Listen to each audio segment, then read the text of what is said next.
Federalist number 4 by John Jay. To the people of the state of New York, my last paper assigned several reasons why the safety of the people would be best secured by union against the danger it may be exposed to by just causes of war given to other nations. And those reasons show that such a causes would not only be more rarely given, but would also be more easily accommodated by a national government than either by the state governments or the proposed little confederacies. But the safety of the people of America against dangers from foreign force depends not only on their forbearing to give just causes of war to other nations, but also on their placing and continuing themselves in such a situation as not to invite hostility or insult. For it need not be observed that there are pretended as well as just causes of war. It is too true, however disgraceful it may be to human nature, that nations in general will make war whenever they have a prospect of getting anything by it. Nay, absolute monarchs will often make war when their nations are to get nothing by it, but for the purposes and objects merely personal, such as thirst for military glory, revenge for personal affronts, ambition, or private compacts to aggrandize or support their particular families or partisans. These and a variety of other motives, which affect only the mind of the sovereign, often lead him to engage in wars not sanctified by justice or the voice and interests of his people. But independent of these inducements to war, which are more prevalent in absolute monarchies, but which well deserve our attention, there are others which affect nations as often as kings, and some of them will on examination be found to grow out of our relative situation and circumstances. With France and with Britain, who are rivals in the fisheries and can supply their markets cheaper than they can themselves, notwithstanding any efforts to prevent it by bounties on their own or duties on foreign fish. With them and with most other European nations, we are rivals in navigation and the carrying trade, and we shall deceive ourselves if we suppose that any of them will rejoice to see it flourish. For as our carrying trade cannot increase without in some degree diminishing theirs, it is more their interest and will be more their policy to restrain than to promote it. In the trade to China and India, we interfere with more than one nation, inasmuch as it enables us to partake in advantages which they had in a manner monopolized, and as we thereby supply ourselves with commodities which we used to purchase from them. The extension of our own commerce in our own vessels cannot give pleasure to any nations who possess territories on or near this continent, because the cheapness and excellence of our productions, added to the circumstance of vicinity and the enterprise and address of our merchants and navigators, will give us a greater share in the advantages which those territories afford than consists with the wishes or policy of their respective sovereigns. Spain thinks it convenient to shut the Mississippi against us on the one side, and Britain excludes us from the St. Lawrence on the other, nor will either of them permit the other waters which are between them and us to become the means of mutual intercourse and traffic. From these and such like considerations, which might, if consistent with prudence, be more amplified and detailed, it is easy to see that jealousies and uneasiness may gradually slide into the minds and cabinets of other nations, and that we're not to expect that they should regard our advancement in union, in power, and consequence by land and by sea with an eye of indifference and composure. The people of America are aware that inducements to war may arise out of these circumstances, as well as from others not so obvious at present, and that whenever such inducements may find fit time and opportunity for operation, pretenses to color and justify them will not be wanting. Wisely, therefore, do they consider union and a good national government as necessary to put and keep them in such a situation as, instead of inviting war, will tend to repress and discourage it. That situation consists in the best possible state of defense, and necessarily depends on the government, the arms, and the resources of the country, as the safety of the whole is the interest of the whole, and cannot be provided for without government, either one or more or many. Let us inquire whether one good government is not, relative to the object in question,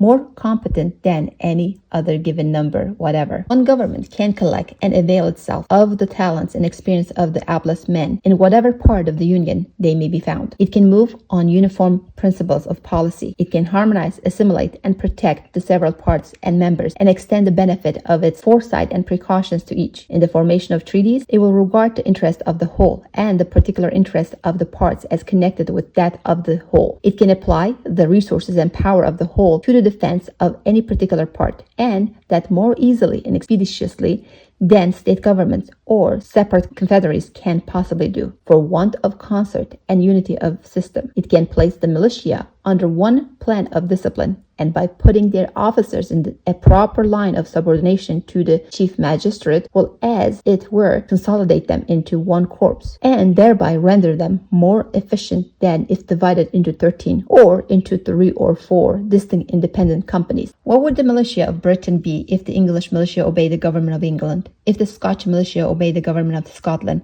and if the Welsh militia obeyed the government of Wales? Suppose an invasion. Would those three governments, if they agreed at all, be able, with all their respective forces, to operate against the enemy so effectually as the single government of Great Britain would? We have heard much of the fleets of Britain, and the time may come, if we are wise, when the fleets of America may engage attention. But if one national government had not so regulated the navigation of Britain as to make it nursery for seamen, if one national government had not called forth all the national means and materials for forming fleets, their prowess and their thunder would never been celebrated. Let England have its navigation and fleet. Let Scotland have its navigation and fleet. Let Wales have its navigation and fleet. Let Ireland have its navigation and fleet. Let those 4 of the constituent part of the British Empire be under 4 independent governments, and it is easy to perceive how soon they would each dwindle into comparative insignificance. Apply these facts to our own case. Leave America divided into 13 or,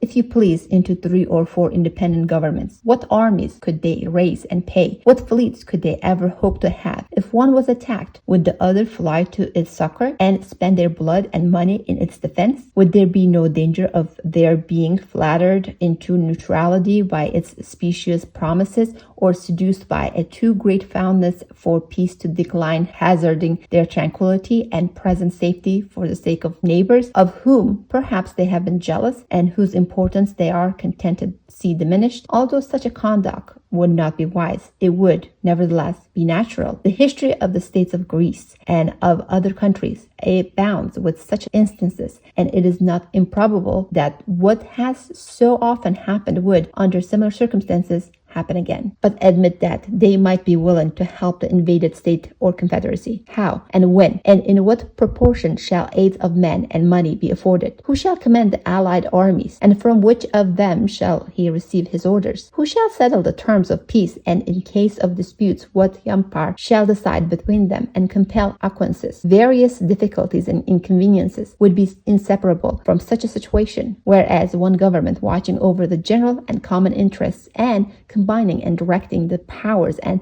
resources of the whole would be free from all these embarrassments and conduce far more to the safety of the people. But whatever may be our situation, whether firmly united under one national government or split into a number of confederacies, certain it is that foreign nations will know and view it exactly as it is, and they will act toward us accordingly. If they see that our national government is efficient and well administered, our trade prudently regulated, our militia properly organized and disciplined, our resources and finances discreetly managed, our credit reestablished, our people free, contented, and united, they will be much more disposed to cultivate our friendship than provoke our resentment. If, on the other hand, they find us either destitute of an effectual government, each state doing right or wrong as to its rulers may seem convenient, or split into 3 or 4 independent and probably discordant republics or confederacies, one inclining to Britain, another to France, and a third to Spain, and perhaps played off against each other by the 3, what a poor pitiful figure will America make in their eyes? How liable would she become not only to their contempt but to their outrage? And how soon would dear bought experience proclaim that when a people or a family so divided, it never fails to be against themselves?